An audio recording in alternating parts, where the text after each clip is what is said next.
Welcome to the next episode of WaterparkRanger's Let's Play Wind Waker. This episode, we are in the deepest part of the temple.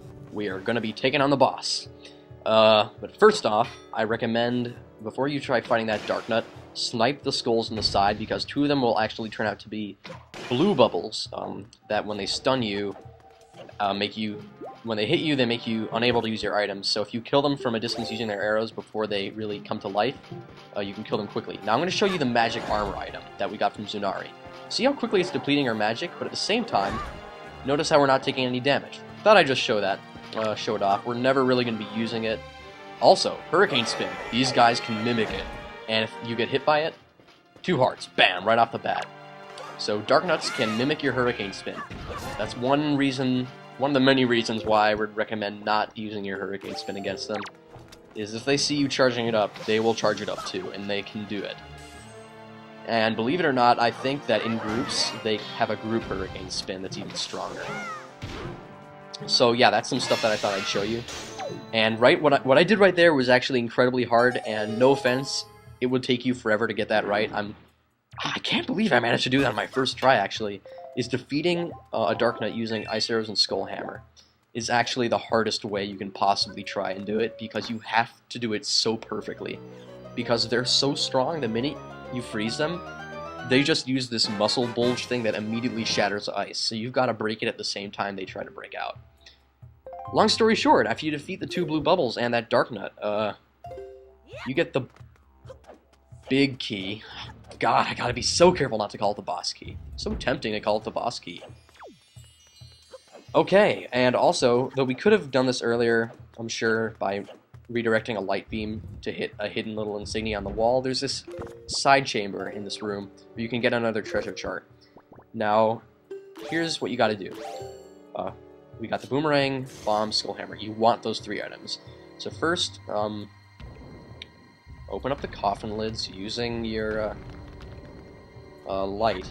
Apparently that's the only way to open them, or that's just a good way I know of opening them. Then use bombs. First break apart the skeleton in 1 hit, boomerang to stun the skull, and then take out the skull in 1 hit with your skull hammer. That's the best way to defeat Stalfos, and it's helping us make quick work of this entire group. Wow. Normally 3 Stalfos would pose a difficult threat in combat, especially if you're going after them with your sword, but here, piece of cake. We didn't even get scratched. Okay, we took out the 3 of them, so we get the treasure chest as a reward. I should mention earlier, the blue bubbles that I killed from a distance, it's a great idea to do that, because blue bubbles are actually a notoriously annoying enemy. Thankfully, they hardly ever appear in this game. This temple is one of the few places in the game where you will encounter them. And what's strange is you can defeat them in 1 hit with an arrow from a distance, but in combat, they're resistant to so many of your items, it's ridiculous. Except for the Deku Leaf. Then they take a few hits to defeat with a sword. There's also another item that can help you get rid of their smoke in 1 hit, but we haven't found it yet. Otherwise, I think they're actually immune to arrows. Besides ice arrows, I think ice arrows are their weakness. It's strange. Strange item to choose for their weakness. So yeah, that's the deal here. We've cleared up everything in here. We got the treasure chart that we wanted, or that I don't necessarily want, but I want to get. Now, it's not like this is a one-time thing. You can come back to the temple anytime to take a picture of Medley. She's never, gonna disappear, but I figure, why not just take a picture of her now? You know, might as well. I felt like it. I was feeling especially stalkerish. That was a joke. You can take that not seriously. Alright, now we didn't have to leave her behind in that... We didn't have to take her away from that room.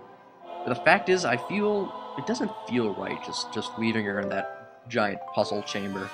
I feel like she should come with us as far as she could to the boss. Sorry, it's just like a sentimental thing I have. There's some times in games where I will just do certain things out of tradition and habit. No other real reason.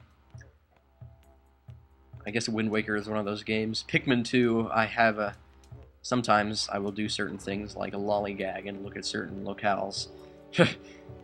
Anyway, Up here, we're going to be shuffling up using our annoyingly slow vine climbing animation, though it's actually slower in Twilight Princess, so I guess I can't complain. I've been noticing these things once again because of DS Dude's Let's Play. Anyway, we will fly across here with Medley instead of using our Deku Leaf, because that's just so much cooler in my opinion. Like, you're coming to the boss together. You're getting as far as you can. Teamwork, in the end, prevailed. I try and put as much teamwork into it, number one, because there has to be as much teamwork as possible into this. Otherwise, then the story doesn't have as much impact, in my opinion. And we just cleared our 1,000 rupee mark. Awesome. And plus, you can't actually take her into the boss with you, so, oh well. She's a coward. So now we can use that big key to get inside of here. And once we're inside... No, those are not Pikmin, those are actually posed.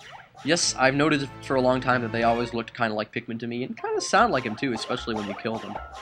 I'm not the first person to notice this, it's just one of the things I've noticed.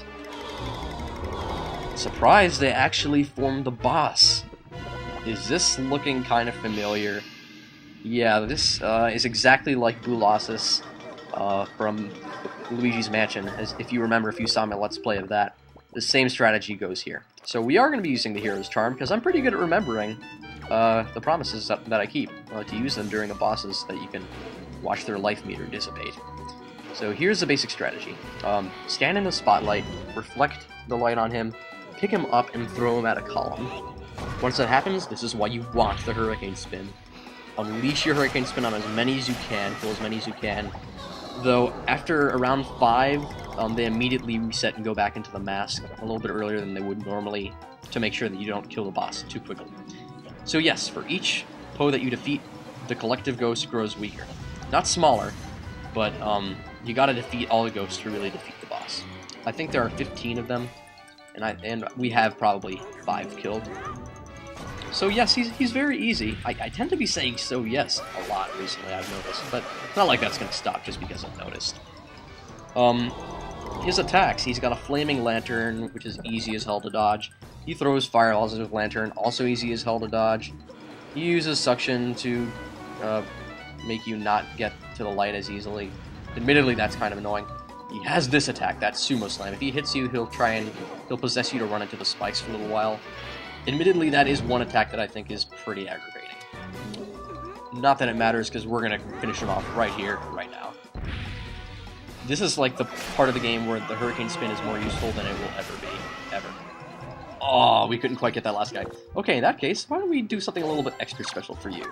Boomerang, smash. Awesome. Wow, I think that was a quick boss. Was that quicker than the second boss? I can't tell. These bosses are pathetic. Wind Waker has pathetically easy bosses. Not sure if I mentioned, but this guy's name is Jalhalla, also known by his full title as Jalhalla, Protector of the Seal. And he did a pretty crappy job protecting it, because we basically wiped the floor with his ass. Wow, so many skulls in here. Did Jalhalla really defeat that many people? Or maybe those are actually, what the Poes normally were.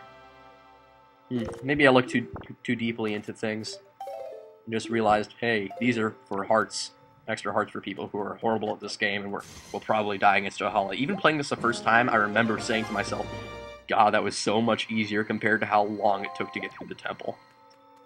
And with that, I think we'll be ending off the episode due to the weird time constraints that I've got at the moment. See you next time.